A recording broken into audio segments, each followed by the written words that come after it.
लगता है आपको इस बार फिर तीसरी बार बीजेपी सरकार या केजरीवाल? बीजेपी का ही है, अब तो ऑप्शन सबके पास बीजेपी है, विकल्प नहीं है और कोई विकल्प नहीं है? और विकल्प ही नहीं है, क्योंकि जो गवर्नमेंट ने वादे किए थे कि वो लोकपाल आ जाएगा, वो आम आदमी ने वो तो आया नहीं है जी। बाकी सब चीज़ जो मिल के आ रही है। नहीं, लोकपाल का वादा तो बीजेपी ने भी किया था।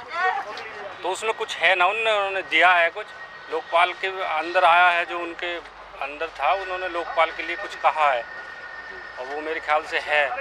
लेकिन क्या आपको क्या लगता है जो केजरीवाल को जेल हुई है, इसके बारे में क्या कहना चाहते हो? आपके सही है? उन्होंने कोई टैक्स का, मान लो जब आपका सेटलमेंट है दोनों केंद्र सरकार के साथ और दिल्ली सरकार के साथ, उससे जब आपने विविध काम किया है तो उसमें टैक्स चोरी हुआ है तो वो सरकार का तो किया ही है उन्होंने चोरी। तो टैक्स तो चोरी हुआ ही है, पब्लिक टैक्स देती है, उसको कोई चोरी कर ले जी तो चोरी है एक तरीके से, या हम हो, आम आदमी हो या कोई भी नेता हो, वो तो सब पे लागू होना चाहिए। देखिए, बीजेपी जो अपने काम गिनवाती है कि हमने 10 साल में क्या किया, उसमें मेन राम मंदिर, 3 ट्रिपल तलाक और धारा 370। इसके अलावा भी आपको लगता है कि बीजेपी ने कुछ और काम भी अच्छा किया जिससे आप प्रभावित हुए? नहीं, ये तो एक आम है, आप मान लो कोई मंदिर बना दिया या तलाक मान लो, वो तो कानून पहले से भी थे, वो फाइल पहले दबी पड़ी थी, उन्होंने क्या उठा के अब उस पर एक्शन होने लगा। जो प्रशासन है पहले काम नहीं करता था, अब उस पर काम करने लगा, नहीं तो वो पहले भी कानून थे, कानून तो पहले भी थे वो, लेकिन पब्लिक को नहीं पता है, पब्लिक को अपनी जो हक है वो नहीं पता लगती है। नेताओं को पता होता है क्या करना होता है क्योंकि वो बैठे होते हैं। अब आज के टाइम में कोरोना चल रहा है, लेकिन किसी को पता थोड़ी ना कोरोना चल रहा है। अंदर जाओगे मिनिस्ट्री में, वो कहते हैं कि किसी को बताना नहीं है, डॉक्टरों से हिदायत दे रखी है आप दवाई दो और अपने घर जाओ, लेकिन नहीं है। बीजेपी अब सभी कोई पार्टी मान लो पूरी तरीके से खरी थोड़ी ना उतरती है। क्या लगता है इस बार 2024 के लोकसभा चुनाव में दिल्ली में दोबारा फिर तीसरी बार मोदी जी आएंगे या केजरीवाल के चांस है?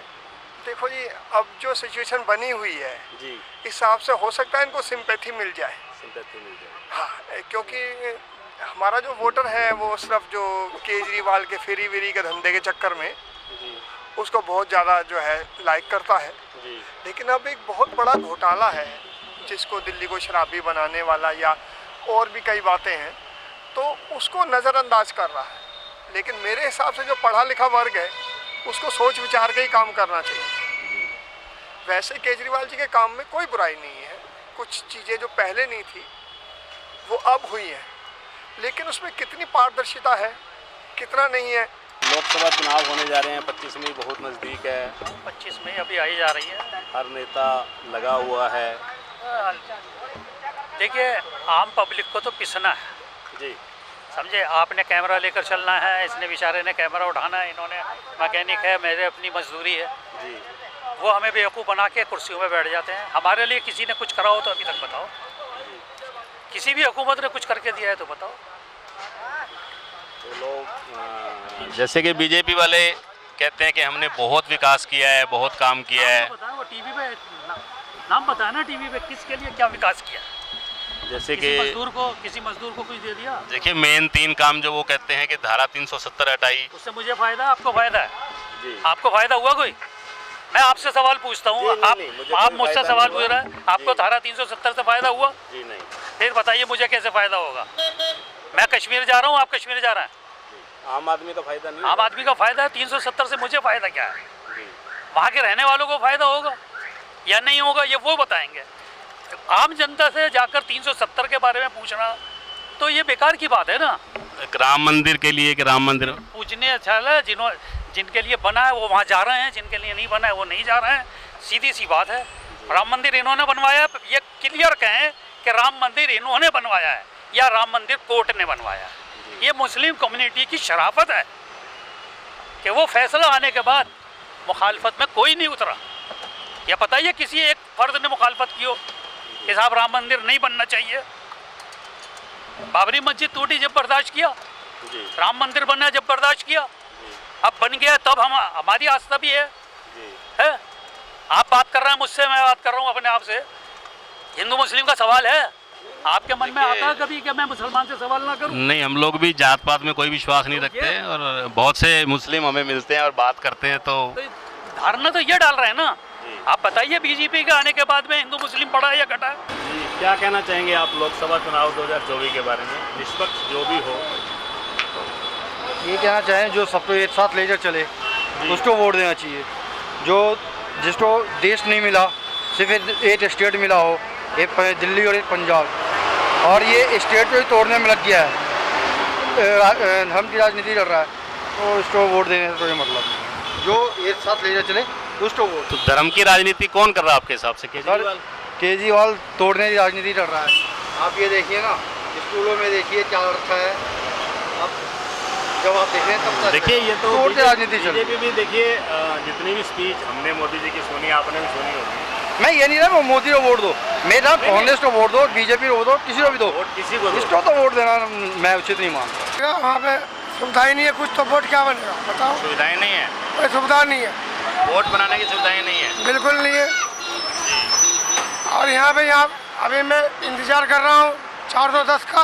जी, यहाँ पे कोई सुविधा ही नहीं है आने का, कोई कब आएगा नहीं आएगा, 1 घंटे से बैठा हुआ मैं यहाँ पे। तो आपके हिसाब से दिल्ली में काम नहीं हो रहा? बिल्कुल नहीं हो रहा जी, मजदूर मरे जा रहे हैं। बिल्कुल क्या होगा यहाँ इसमें पे? आपको किसको कसूरवार मानते हैं, मोदी जी को या केजरीवाल जी को? अब मैं इसमें किसी का मुझे मतलब नहीं है इससे। मैं मजदूरी करता हूँ, अपना खाता हूँ। देखिए दिल्ली में सीएम अरविंद केजरीवाल है और देश के प्रधानमंत्री मोदी जी है, तो आपको क्या लगता है कि इसके लिए कौन जिम्मेवार है? इसके लिए जिम्मेवार तो वही है, केजरीवाल ही है, और कौन है? केजरीवाल। हाँ। केजरीवाल जी सीएम है, तो आपको लगता है कि वही जिम्मेवार हाँ है? वही जिम्मेवार है, और दिल्ली को देख नहीं रहा वो। जी, धन्यवाद। कौन सही कौन गलत, और इस बार किसकी बनेगी सरकार? इस बार केजरीवाल की सरकार बननी चाहिए। तो आप चाहते हैं कि केजरीवाल प्रधानमंत्री बने? हाँ जी बिल्कुल। क्योंकि ये लोकसभा का चुनाव है, इसमें एक तरफ केजरीवाल है, एक तरफ मोदी जी हैं। हाँ जी। केजरीवाल का और कांग्रेस का गठबंधन है, हाँ जी। हाँ तो आप चाहते हैं कि केजरीवाल जी जीते? जी। हाँ जी। हाँ जी। क्या ऐसा अच्छे काम लगे आपको केजरीवाल जी?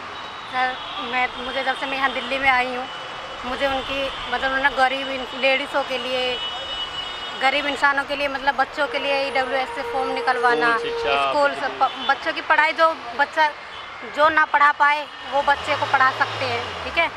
और बिजली पानी का भी उन्होंने बहुत वो किया है, तो मेरे हिसाब से तो वही आना चाहिए। किसको चाहते हो सरकार? हमारे यहाँ तो योगी जी चलते हैं। योगी जी चलते हैं। हाँ जी, हाँ। योगी जी सीएम हैं, जी जी। तो पीएम के लिए मोदी जी? पीएम में मोदी जी हैं। मोदी जी हैं, एकदम बीजेपी। जी जी बिल्कुल, पूरा अयोध्या उन्हीं की जगह। तो क्या आपको लगता है, क्या ऐसा काम अच्छा किया है बीजेपी ने? बहुत सारे काम अच्छे किए हैं।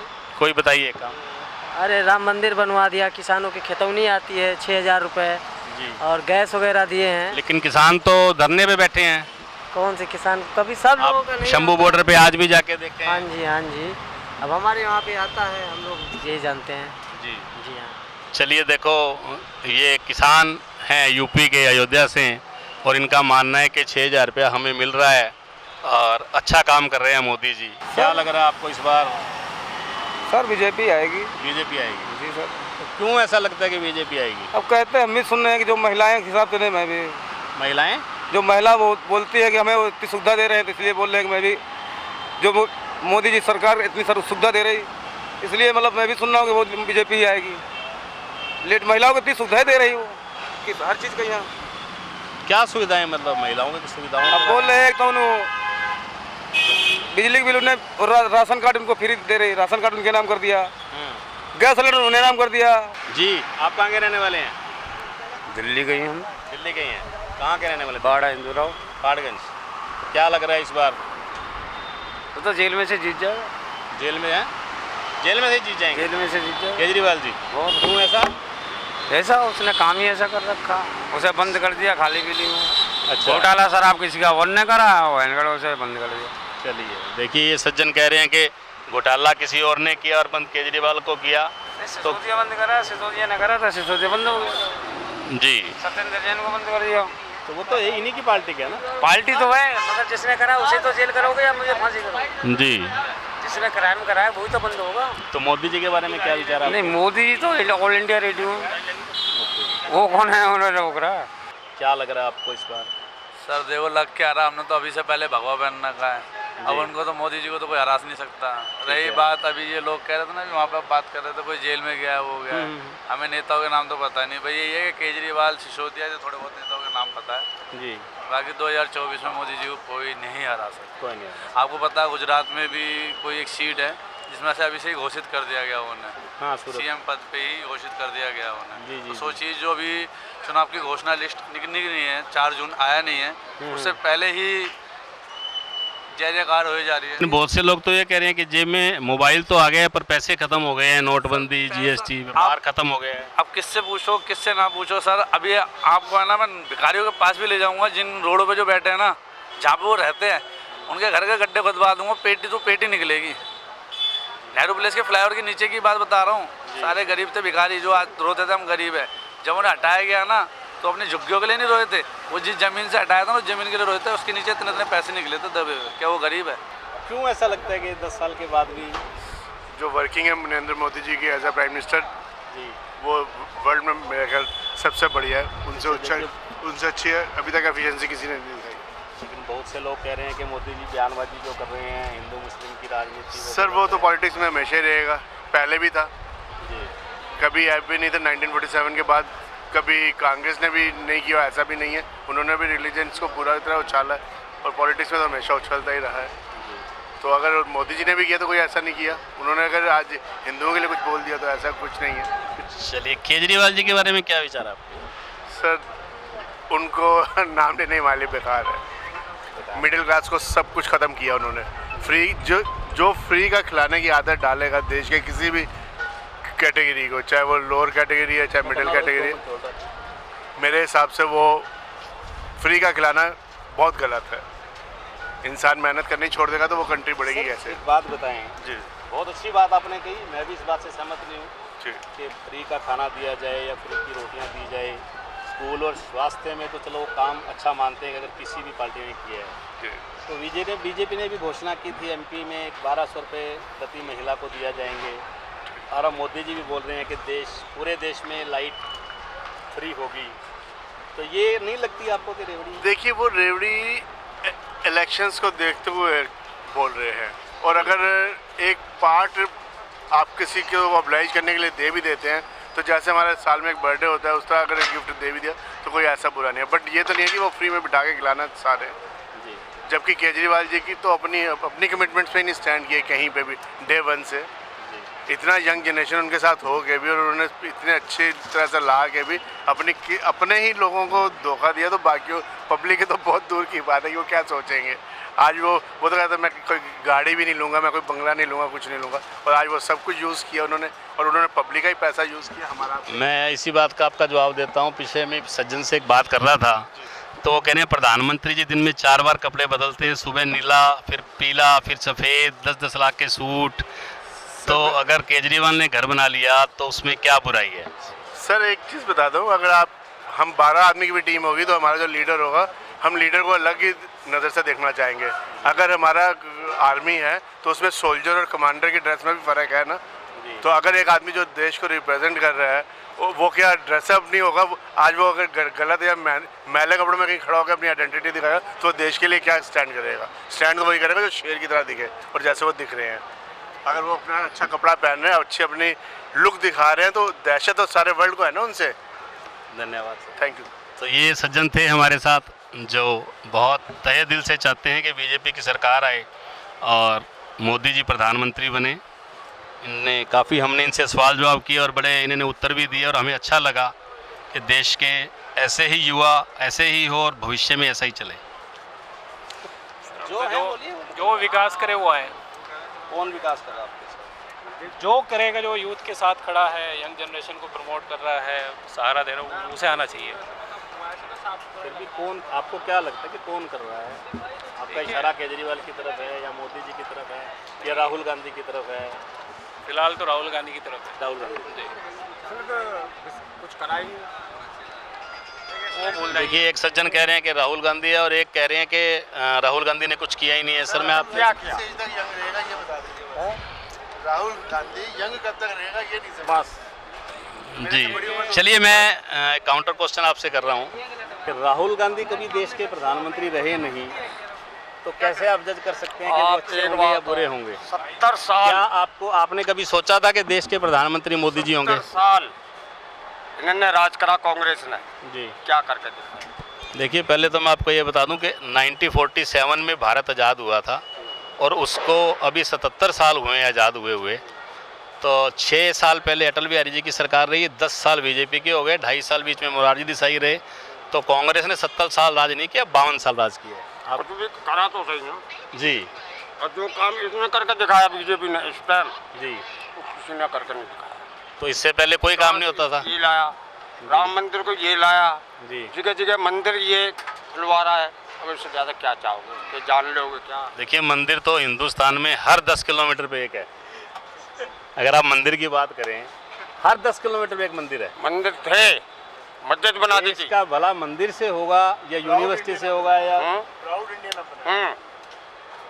जी, आप युवाओं का क्या विचार है? रोजगार के लिए बोल नहीं रहे, मंदिर मस्जिद पे तो बहुत लड़ रहे हैं। रोजगार के लिए कितना कमाते हैं, कितना जो रहता है, और महंगाई सरकार कितनी का ये गई, प्रायोरिटी जीएसटी नहीं है कहाँ कि है, ये सब तो बात ही नहीं हो रही है। बस मंदिर मस्जिद पे ही बात हो रही है हमेशा।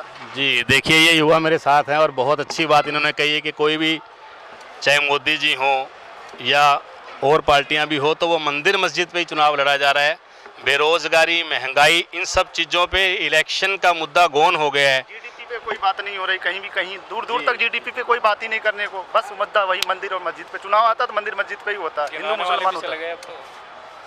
जो भी गिना रहे थे तरक्की होने का। जी, आप क्या कहना चाहेंगे? पूरी नहीं है इंडिया की। आपको कौन सा डाटा आपको बताया?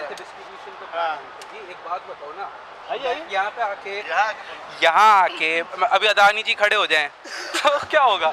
मैं कह दूंगा इसके पास 100 करोड़ रुपए हैं। अब आप उसके लिए ये थोड़ी बोलोगे जीडीपी सबकी बढ़ गई। भाई मेरे पास 10 ही रुपए है और उसके पास 100 करोड़ रुपए है। ये कैसी बात हुई? Country GDP. हाँ, ये कैसी बात हुई? सर, कंट्री की जीडीपी तो बता दूं आपको, पहले से डाउन है, अच्छी नहीं है। ये आप अच्छी तरह से जानते हैं कि मनमोहन सिंह के राज में जीडीपी कितनी थी और आज क्या है। मनमोहन सिंह जी को आज ये इतनी गाली देते हैं, जी। उससे पूछो, वो इतने बड़े अर्थशास्त्री थे, ऑक्सफोर्ड से पढ़े हुआ बंदा है, वो इकोनॉमिस्ट है इतना बड़ा। उनकी तो पॉलिसी है जो आज हम खा रहे हैं, ठीक है। मनरेगा वही लेके आए थे जो ये आज चावल बांट रहे हैं और ये आज गेहूं बांट रहे हैं 1 रुपये में। इन्होंने फ्री तो करा है, ठीक है। और उसमें भी करा क्या? सिर्फ गेहूं ले लो, सिर्फ आटा ले लो, हम फ्री दे देते हैं। उन्होंने क्या कहा था? आप 1 रुपये लो, 2 रुपये लो, चावल भी मिलेगा आपको, गेहूँ भी मिलेगा। उन्हीं की पॉलिसीज थी ये सारी, मनरेगा भी उन्हीं की पॉलिसी थी। यूपीआई का आज ये फ़ायदा उठाते हैं। यूपीआई का बेसिक कौन लेके आया था? मनमोहन सिंह जी लेके आए थे, ये लेके आए। या आज ढिंडोरा पीटते हमने यूपीआई चालू करा दिया, वो चालू करा दिया। जी सर, और आधार कार्ड देख लो, आज आधार कार्ड पे सरकार ने 6000 करोड़ रुपया जो है फाइन में ले लिया है, ठीक है। ये कहीं कोई नहीं बताएगा आपको। 6000 करोड़ रुपया सरकार फाइन ले चुकी है हमसे। किस बात पे? कि मेरा और आपका आधार कार्ड पैन कार्ड से लिंक नहीं है, ठीक है। और जब ये मोदी जी आधार कार्ड आए थे तो क्या कहते थे कि मनमोहन सिंह सरकार ने तो इतना पैसा खर्च कर दिया भाई आधार कार्ड पे। हाँ, हाँ, आज ये आई चीज़ पे ये टैक्स लगा देते हैं कि भाई पैन कार्ड पे लिंक नहीं है, इस पे टैक्स हो गया। तेरा बैंक अकाउंट से लिंक नहीं है, इस पे तू फाइन भर दे। तेरा ड्राइविंग लाइसेंस नहीं है, इस पे तू टैक्स भर दे, ये भर दे। फिर क्या बात है? उनका तो नहीं किया गया। नहीं लिया गया, मैं कब मना कर रहा हूँ? जिनका लिंक हुआ तो एक चीज़ अगर आपके लिए रूल है, मेरे लिए भी वही है, इनके लिए भी वही है, तो उसमें आप नहीं करोगे अगर जिद में आते हो कि नहीं। ऐसा वो लोग ये भी कह रहे हैं हम सीए नहीं मानते, ये नहीं मानते। मुस्लिम हिंदू का ऑनलाइन अकाउंट आप ओपन करवाते हो ना, पैसा जमा करते हो, उसका भी आपको देना पड़ता है, शुल्क देना पड़ता है। और पैसा जमा करने का मनमोहन सिंह की सरकार को इतनी फैसिलिटी सारी लेना चाहते हो तो देना क्यों नहीं चाहते यार? शुल्क देना पड़ रहा है किसी चीज़ों पे।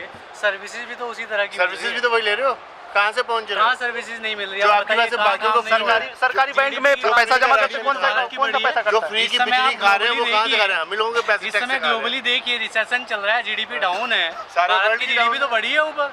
कौन कह रहा है जीडीपी डाउन जा रही है? तो एम्प्लॉयमेंट क्यों गिरा पड़ा है इतना? भाई एक बात एम्प्लॉयमेंट बताओ, की तो एक चीज़ मैं आपको बता रहा हूँ, जो काम करने वाला व्यक्ति है वो खाली नहीं है आज की डेट में भी। आप जो नहीं करने वाला वो खाली। आंकड़े छोड़ पढ़े दो। लिखे हो, एसएससी, अगर हो। यूपीएससी सरकार देती है एम्प्लॉयमेंट। मनमोहन सिंह की सरकार में 12000 सीटें निकलती थी मैं एक एसएससी चीज़ आपकी यूपीएससी छोटी सी में। बात आज बताऊं। 6000 रह आज गई। मैं- 40% सुनिए मेरी बात। सीटें कम हो सबसे गई। बड़ी तो अभी कमी भारत में है ना, रोजगार कम हुआ है या बढ़ा सबसे है? बड़ी समस्या ये है, अनएम्प्लॉयमेंट की वजह से नहीं मरा। सबसे बड़ी समस्या ये है कि बच्चे पढ़ लिख के बस यूपीएससी और इनकी तैयारियों में लगे ठीक है। हैं। अभी रिसेंटली किसी बहुत ये बड़े बोल रहे हो व्यक्ति कि ने, सरकारी आरबीआई पेपर के गवर्नर एग्जाम में लेकर ने आए। या पता नहीं किसी बहुत ठीक बड़े है। व्यक्ति ने बोला है कि भारत में अगर बच्चे सरकारी नौकरी और यूपीएससी की तैयारी करना छोड़ देना, तो भारत में सबसे अधिक लखपति और करोड़पति बिलियनियर्स लोग मिले यहाँ पे। हाँ ठीक है। इतनी इतनी उम्र हो जाती है, बच्चे पढ़ के ठीक है, यूपीएससी जो- क्या कर रहे हैं, यूपीएससी की तैयारी कर रहे हैं। सरकारी नौकरी में राजस्थान के पीछे जो पेपर लीक हुए, देखिए पेपर लीक के बारे में क्या आपका विचार? पेपर लीक तो हमेशा से होते आए हैं, आज भी हर हो रहे हैं। इंडिविजुअल के साथ मैं कहूँ कि मोदी जी मेरे साथ भी खड़े हो जाए और इधर भी खड़े हो जाए, हम चौकीदार नहीं है, वो देश का चौकीदार जरूर है, वो तो खुद कह रहे हैं बिल्कुल चौकीदार नहीं है, ये तो उन्होंने खुद बोला है मैं चौकीदार है। उन्होंने ये नहीं बोला देखिए, कि मैं आपकी भी चौकीदार देखिए मैं आपको बता रहा हूँ, अच्छा ईमानदारी और बेईमानी इंडिविजुअलिटी में होती है, मेरे में, आप में, इनमें, सब में होती है कहीं ना कहीं। सरकार चाहे कांग्रेस की रही हो चाहे बीजेपी की, पेपर लीक पहले भी होते थे, आज भी होते हैं और आगे भी होते आएंगे। हालांकि अभी रिसेंटली ये प्रावधान लेके आए हैं, पेपर लीक पे कोई कानून लेके आए हैं जिसपे कुछ पनिशमेंट्स या रेगुलेटरी इन्होंने बनाई है। इन्होंने डिफेंस में क्या किया? डिफेंस में अग्निवीर योजना जो आई है, अग्निवीर ये बताओ, सरकारी भर्ती नहीं थी क्या ये? सरकारी भर्ती गवर्नमेंट नहीं, की डिफेंस जबकि डिफेंस सेना हमें रोजगार देगी, देश का सबसे बड़ा अग्निवीर खत्म कर देंगे हम आते ही कांग्रेस अग्निवीर 5 साल में उनको कह दें छुट्टी हो जाएगी। नहीं तो क्या अग्निवीर भर्ती अगर आई है तो क्या जो रेगुलर भर्तीज थी डिफेंस की वो कैंसिल हो गई है सब? भाई वो कम हो गई। एक मिनट अब मैं आपको डिफरेंस बता रहा हूँ ना उसका। सुनिए, अग्निवीर के लिए कंपल्सन नहीं है किसी के लिए, अग्निवीर के लिए कंपल्सन नहीं है, पहली चीज। दूसरी चीज, उसका सबसे बड़ा बेनिफिट देखिए, आज मैं हूँ या कई लोग और हैं, हम लोगों का डेली रूटीन, हम लोगों का दिनचर्या, जीवन हमारा ऐसा हो चुका है कि हम सुबह 8 बजे सो के उठते हैं, 10 बजे हम बेड से सो के उठते हैं। 4 साल की अग्निवीर योजना में देश के युवा जाएंगे, वो एक अनुशासन सीखेंगे और वहाँ से अगर वो छोड़ के आते हैं बाद में, वो अपना व्यक्तिगत जीवन, अपना व्यवसायिक जीवन, सब जगह वो उनका बेनिफिट होगा। एक बात बताइए, अग्निवीर की योजना का मैक्सिमम एज क्या है? यार एक चीज मुझे बताइए, आप मेरी बात सुनिए, सुनिए मेरी बात। आप किसी भी स्कूल कॉलेज में जाइए, वहाँ जाके देखिए कि क्या बच्चे सेल्फ डिफेंस की ट्रेनिंग नहीं ले रहे हैं? क्या वो मार्शल आर्ट सीख रहे हैं अलग से, वो कराटे सीख रहे हैं, बॉक्सिंग सीख रहे हैं, कुंफू सीख रहे हैं? किस लिए सीख रहे हैं? Just because of self defence और एक अनुशासन के लिए।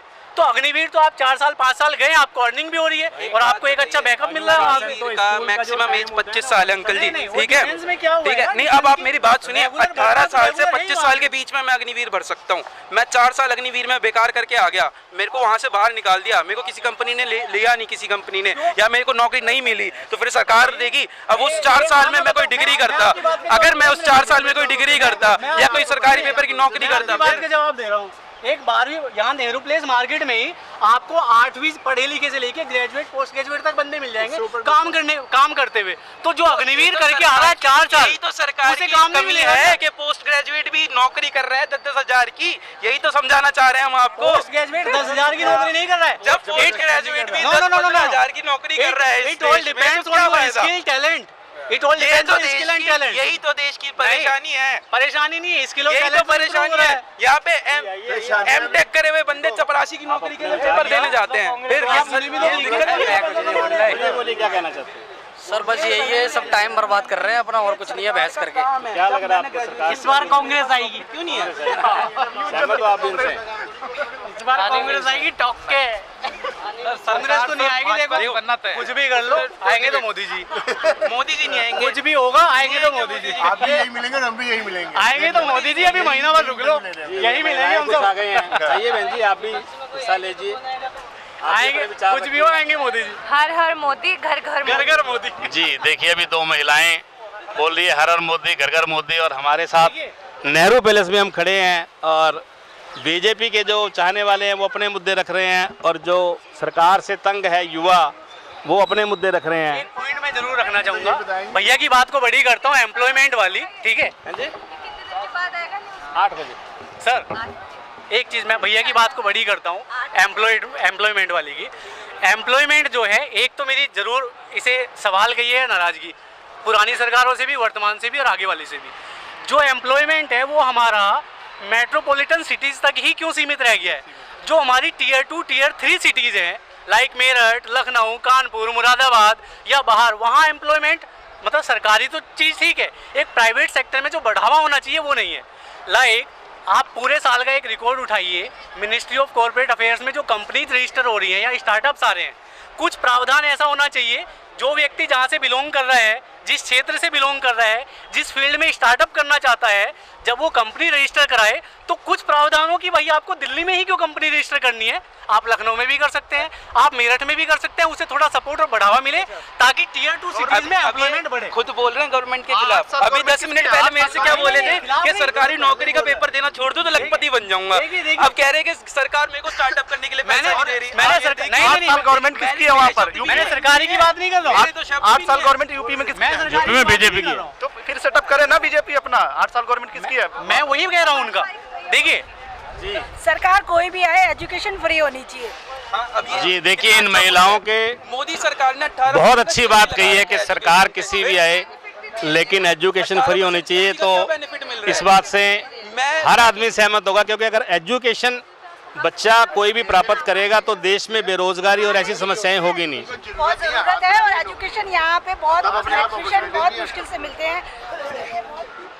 जी जी जी, बहुत अच्छा लगा। बहुत हमें पॉइंट रखिए जी, बोलिए, आप बोलना चाहते हैं? बताइए। लोकसभा चुनाव के बारे में सर्वे चल रहा है, बताइए आपकी क्या राय है? बस लोकसभा चुनाव के बारे में हमारी तो ये राय है सर कि जो नौजवान लड़के हैं उनको नौकरी मिले। आज जो युवा जो है बहुत बेरोजगार है जी, हर तरीके से।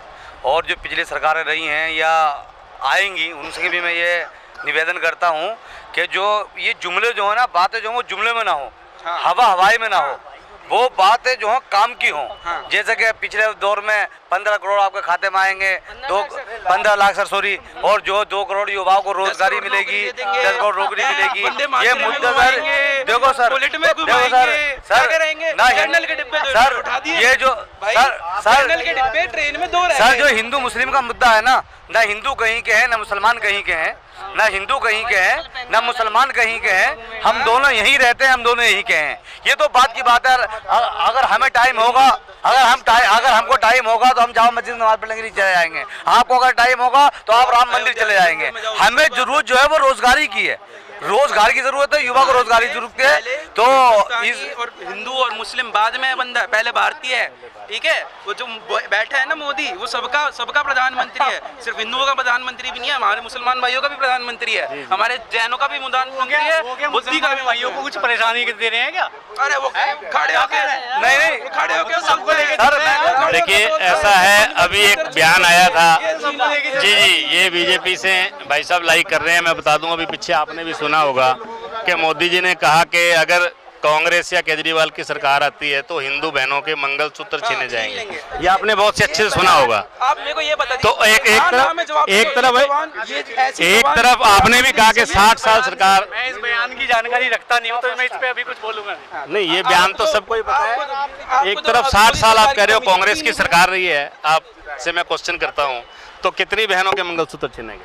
नहीं, मैं इसके बारे में भाई साहब, क्या चीज़? प्रधानमंत्री जी का भी एक बयान आया था कि अगर कांग्रेस या केजरीवाल की सरकार आई तो हिंदू बहनों के मंगलसूत्र उतर जाएंगे, छीन लेंगे। स्टेटमेंट दी है प्रियंका गांधी से, प्रियंका गांधी ने स्टेटमेंट दी है वो। ये मोदी जी का बयान है। अगर आप चैनल में बैठे हो तो मैं आपको वीडियो दिखा देता। मोदी जी पूरा पॉपुलर हुआ है, सबको बराबर किया जाए, उस पर बयान था ना, कुछ उनका था मोदी जी का, पता नहीं उस बारे मुझे इतना पता नहीं। खड़े होके बोला है, ऐसे प्रधानमंत्री बोल सकते हैं कि कोई दूसरा देश होता? अरे यार आप मैं बोल सकता, वो क्यों नहीं बोल सकता यार? आपसे मेरे से ज्यादा पावर है उस बंदे। आप ये मत बोलो, हम राइट, आप जैसे राइट के लिए लड़ रहे हो ना, मुझे एक बार जैसे आज हम आपस में, प्रधानमंत्री का ये काम होता है, हम आपस में सारे भाई जो है। देखिए, सारी बातों का मैं कंक्लूजन करते हुए मैं एक एंड पॉइंट रखूंगा। जॉब जो है प्राइवेट सेक्टर की, वो मेट्रोपॉलिटन सिटीज़ तक ही लिमिटेड रह गई है। इसे सर्कुलेट करना जरूरी है। सरकार चाहे कहीं भी किसी की भी है, उसे मेट्रो जो टियर 2 सिटीज़ हैं वहाँ तक लेके जाने की जरूरत है। मेरठ का आदमी भी यहाँ की नौकरी कर रहा है, लखनऊ का भी यहाँ नौकरी कर रहा है, कानपुर का भी यहाँ नौकरी कर रहा है, ठीक है। तो वहाँ पे भी रोजगार क्रिएट करने की जरूरत है प्राइवेट सेक्टर के। मेरठ में भी भाजपा की सरकार है, लखनऊ में भी है, उसमें अरे भैया सरकार, तुम तो एक्चुअली समस्या ये है कि तुम बीजेपी के अगेंस्ट ही बोलना चाह रहे हो। हम कह रहे हैं कहीं किसी की भी सरकार हो, बोल दूंगा, उसमें क्या है? हम कह रहे हैं कहीं किसी की भी सरकार है। गिनाओगे कि नेहरू ने ये काम, मैं नेहरू के टाइम पे मैं तो नेहरू की बात ही नहीं कर रहा कुछ। तो आपके प्रधानमंत्री तो मैंने इतनी देर में मैंने नेहरू जी के बारे में कुछ कहा है, बताओ मुझे। उनसे कुछ पूछे, प्रधानमंत्री सबके हैं, हमें मुद्दा किन के प्रधानमंत्री हैं किन के नहीं है उससे कोई मुद्दा नहीं है। हमें प्रधानमंत्री तो देखो वो पूरे देश के हैं, सबके प्रधानमंत्री हैं, वो मेरे भी हैं, प्रधानमंत्री हैं, आपके भी प्रधानमंत्री हैं, सबके प्रधानमंत्री हैं। लेकिन युवा को जो मुद्दा है ना वो रोजगारी का, इन्हें सबको रोजगार मिले। सरकार का चलिए नेट में कनाट प्लेस में हम खड़े हैं। एक बात बताता हूँ रोजगार वाली पे, जो करने वाला व्यक्ति है वो कहीं भी ठाली नहीं है, कहीं भी घूम लो आप, और जो नहीं करने वाला है उसके हाथ में भी ला के परोस दो, वो नहीं करेगा। तो देखिए नेहरू पैलेस में काफी युवाओं से हमारी बात हुई और कैलकुलेशन ये लिखना उसका नेट में क्या निकला कि काम करने वालों के पास काम की कमी नहीं है और जो काम नहीं करना चाहता उसका कोई इलाज नहीं है।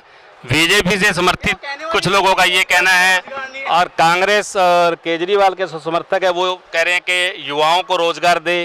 हालांकि बीजेपी के जो समर्थक है उन्होंने ये भी कहा कि मेरठ, कानपुर, लखनऊ, दिल्ली यहाँ पे प्राइवेट सेक्टर होने चाहिए, नौकरियाँ होनी चाहिए, इस बात के लिए वो भी सहमत थे।